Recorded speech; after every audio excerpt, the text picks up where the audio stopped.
vanishes. The bourgeoisie has already destroyed the proletarian family. Those who criticize communism for planning to make women, like the means of production, common to all, ignore that bourgeoisie marriage is in reality a system of wives in common. Some of the more controversial positions that Marx will take. I just want to jump over to page 227 really quickly and read from paragraphs 98 through 103, just to give you a sense and the flavor of this. Abolition of the family, he says, even the most radical flare-up at this infamous proposal of the communists. Let's, by the way, just point out that in Republic 5, we already have played this game of Plato's Republic 5 and the notion of the state as family. Go back and take a look at our lecture there.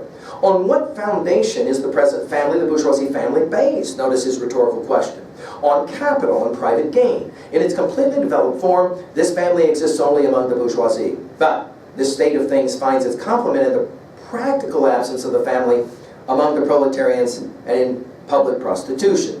The bourgeoisie family will vanish as a matter of course when its complement vanishes, and both will vanish with the vanishing of capital. By the way, notice the use of the word vanish over and over again. What will be taken away, right? Which obviously begs some serious questions about what will be replaced. Do you charge us, he says, do you charge us with wanting to stop the exploitation of children by their parents? To this crime, we plead guilty. Go back and take a look at our comments on Swift's modest proposal and some kind of similar ironies here. But, you will say, we destroy the most hallowed of relations when we replace home education by social. And your education, is not that also social and determined by the social conditions under which you educate? By the way, many have read Communist Manifesto as an educational document, and to that degree here he's obviously critiquing education. By the intervention, direct or indirect, of society by means of school, etc. The communists have not invented the intervention of society in education. They do but seek to alter the character of that intervention and to rescue education from the influence of the ruling class. Now, Plato, of course, will ask, we said this in our Plato Republic lectures, what then will be their education? Marx obviously has a vested interest here, no question. Paragraphs 111 to 126, national divisions are already obsolescent and will vanish under the supremacy of the proletariat. Bourgeoisie religion and philosophy also must disappear, notice again this vanishing idea, along with the capitalist system to which they correspond. I'll just jump over a page to paragraphs 113, 114, 115. He says it this way: national differences and antagonisms between peoples are daily more and more vanishing. This is Marx, of course, the dreamer, right? The ideological dreamer. More and more vanishing, owing to the development of the bourgeoisie, to freedom of commerce, to the world market, to uniformity in the mode of production and the conditions of life corresponding thereto. The supremacy of the proletariat will cause them to vanish still faster. United action of the leading civilized countries, at least, is one of the first conditions for the emancipation of the proletariat. A lot has been made of the use of that adjective, civilized, in civilized countries, and what that actually means. In proportion as the exploitation of one individual by another is put an end to, the exploitation of one nation by another will also be put an end to. There's dark irony reading these lines, given, of course, what we know happened in the 20th century with the revolutions both in Russia and China, right? In proportion as the antagonism between classes within the nation vanishes, the hostility of one nation to another will come to an end. Like most utopian dreams of any number of kinds, to go back to our Machiavelli's Prince comments, the is-ought dichotomy, usually there's some promise that there will be no more war, that we're all going to have amazing peace. Of course, tragically, we know how this ended up in the 20th century, and of course even now in the 21st century, right? Okay, paragraphs 127 to 134. The victorious proletariat, he argues, will centralize all instruments of production in the hands of the state. Private property, inheritance, child labor in factories, abolished. This is his theory, right? Of course, we know how this actually worked out often, right? A heavy income tax will be instantiated. The state will take over property, credit, communication, transportation systems, and education. Everyone will be equally liable to labor. And these are, of course, we're all together familiar, if we're students of history, of how these got played out, right? The distinctions between agriculture and manufacturing, between town and country, and between classes will disappear. If there's a single concept in the Communist Manifesto that you need to pay attention to, it is this notion of vanishing or disappearance. What will be removed? What will be taken away? And so it's an easy critique of Marxism to ask, when the revolution happened, did those things actually vanish? Or did they rather transform, as many historians, scholars of this idea have looked at, did they rather transform to morph to look like something else entirely? Again, I leave that up to you in your study of history. We're just taking a look at the text to see what it is Marx predicts. Finally, 135 to 146 paragraphs. The communists, he says, have established a role in relationship to existing working class parties in England, America, France, Switzerland, Poland, Germany. But they focus chiefly on Germany because that country is on the eve of a bourgeoisie revolution that will be followed immediately by a proletarian revolution. Marx was the great predictor here in many ways, right? Tried to be the great predictor anyway.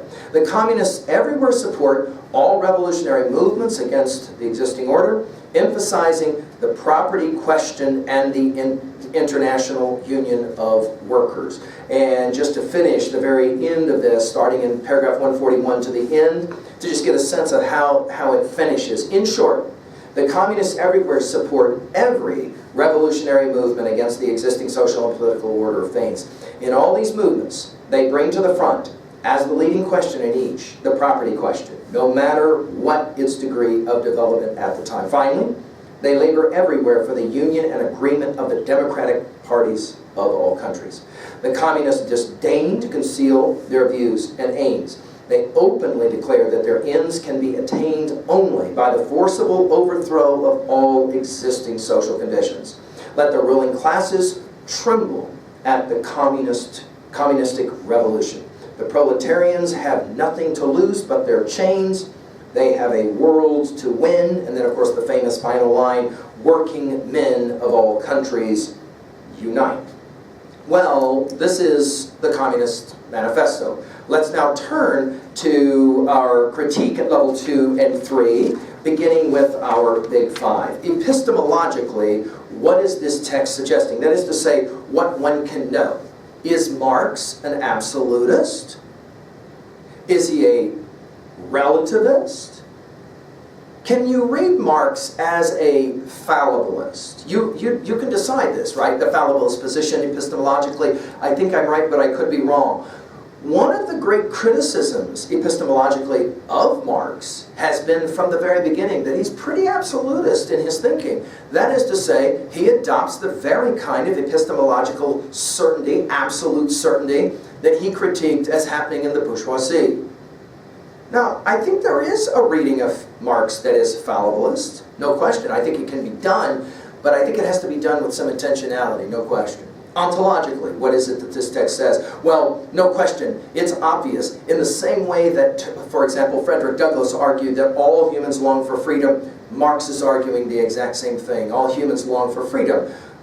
The question, obviously, is psychologically, as we move on now in our big five, what we really long for, Marx seems to suggest, is more security and how it is that we get there. That will be the question then of sociology. And the question of sociology here is the group may be more important than the individual. There's certainly a reading of Marx that seems to suggest this, that the individual is diminished and the individual rights are diminished and property and all of this capitalist kinds of ideas are diminished so that the group can expand and can grow. Of course, we should point out that Marx is very much opposed to the bourgeoisie hierarchy. As we have said many times in 303, we got to make sure, though, that we are clear in our defining terms, right? There are two kinds of hierarchies in the history of the world, as we've said many times. There are dominator hierarchies, no question, as Marx will try to point out, but there also are growth hierarchies, aren't there, right? Oaks start out as acorns, we often have heard. Writers like, and thinkers and philosophers like Ken Wilber have pointed out, as we have said. Of course, the critique of the group being more important than the individual will take us to John Stuart Mill's On Liberty, as well as Ayn Rand's novels for those of us that read Ayn Rand. Of course, her critique, because she grew up in Russia and watched what happened to her father, is rather harsh, no question, of this whole notion of the Communist Manifesto. What does this text say about theodicy, that notion of why there is suffering? Notice that it's pretty clear from Marx the reason why there's suffering is, for the most part, we make it, and the reason we make it is, of course, our clinging to notions of class and economics and that kind of thing. If only, notice the idea is, if only we could get away from these kinds of things, then theodictically there would be less pain and less suffering in the world, right? You got to promote the revolution for this to happen. Of course, the question obviously is, why is there so much suffering after these revolutions? This has always been one of the chief challenges to Marxism. I'll let you kind of follow that to ground. You obviously can think about it, debate it yourself.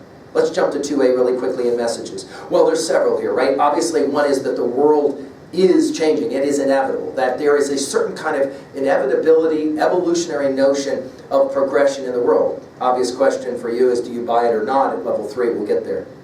Class is slavery, no question. That's one of the major messages here. And of course, revolution is not to be feared. It's to be welcomed. Unless, of course, you're one of those who benefit by status quo. As obviously, he makes the argument that the bourgeoisie does.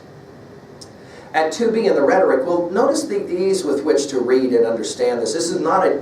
And I think this was one of the keys to why Marxism and the Communist Manifesto became so popular. You can translate it, you can read it, it's very, very succinct, it's very direct. Notice number 2, about rhetorically. Notice all the assumptions that are a part of this, right? And of course, the question is, are they in fact accurate, right? Is Marx's portrayal of what's going on accurate? The assumptions that are being made. And of course, the assumption that once you take away things like family, or you take away things like free enterprise, or motivation for capital, will in fact people be happier? Will they be better off? And of course, that notion from Jefferson's Declaration of Independence, the pursuit of happiness, has always been central to one of the critiques of Marxism. Can you be a Marxist and be happy? Well, some will argue yes, some will argue absolutely not. Let's jump to 3a and other texts and our relationship to other texts.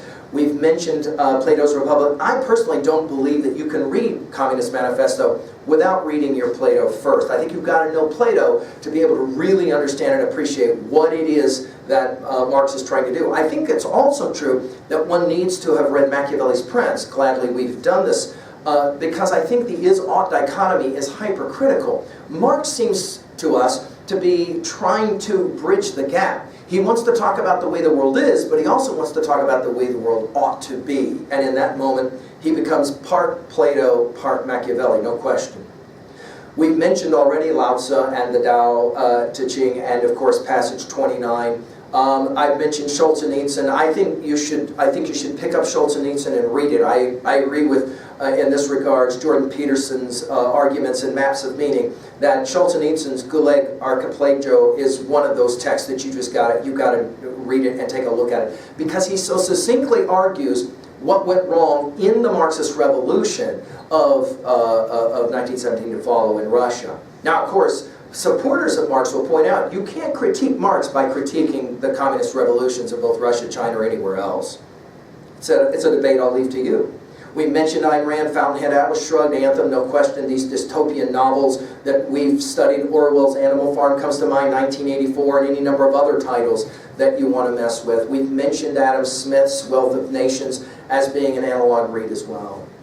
Finally, at 3b. Well, these are some hard questions, but I think they're worth our time and you're engaging with them to decide for yourself. For example, questions for 3b. Are the faults of the Russia or the China revolutions because of the ideas or of the poor implementation?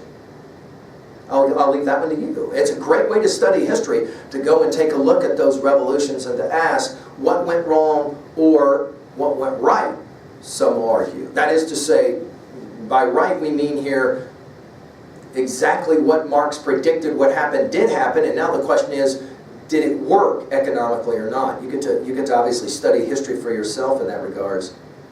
Another question, do you think we can make the world better? Do you think we have a moral duty to make the world better? Go back to our comments on, for example, the Anglo-Saxon Code of Beowulf, right? And this idea. Do you think that's something we should care to try to do? And if so, to what extreme measures should one be willing to go to, quote-unquote, make the world better? And of course, how can you know in advance, this is a thorny, difficult question in any study of political theory, how can you know in advance what will end up being good for everybody, right?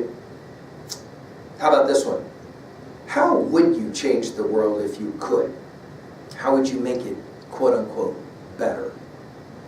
And how about this one? What about the issues of poverty and wealth redistribution and the like? Is it fair that you live, for example, in a culture where there's people who have tremendous wealth and then there's people who have absolutely no wealth? Some will argue, absolutely it's fair. You want to work hard and gain your wealth? Work hard and gain your wealth. If you don't have wealth, work hard. Don't be lazy. Is that a fair answer? Or are you more inclined to say, yeah, there's a subtext going on there, and to that degree, the American dream is not actually all that it's cut out to be? We studied about that when we did our Great Gatsby conversations, right? Fitzgerald's classic novel. I'm going to leave that one up to you. We are going to turn, though, next in our study to Gilbert's The Position of Poverty. We're going to ask about the issues of poverty, which, of course, remain for us, tragically, a continuing debate. I hope that this discussion for you has helped you to at least have some sense of what we mean when we talk about Marxist thought. Thank you.